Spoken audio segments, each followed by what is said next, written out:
Okay, so these are very different.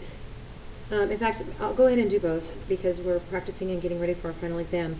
This one is just kind of one answer going one direction. This is an absolute value, so it's going to go in two.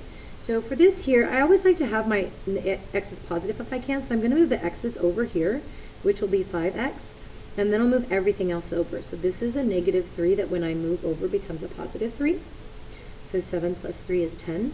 And then when I do this, I get 10 divided by 5 is 2. So this is saying x's are smaller than 2. So if this is 2 and this is 0, I want the x's that are smaller than 2 and or equal to, so I am going to fill that little dot in there.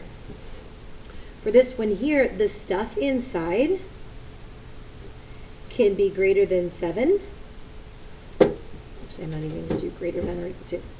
The stuff inside can equal 7, or the stuff inside can equal negative 7. Remember, all that stuff can either equal a positive or a negative of it.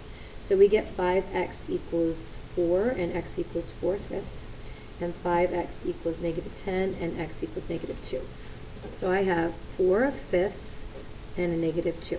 So at this point now I can plug in. So if I plug in a 0 in here, I'm going to get 0 plus 3. 3 is greater than 7. That is so not true.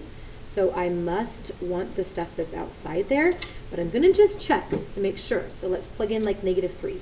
If I plug in a negative 3, I'm going to get 5 times negative 3 is negative 15, plus 3 is negative 12, but the absolute value of negative 12 is 12, and 12 is greater than 7, so that's true.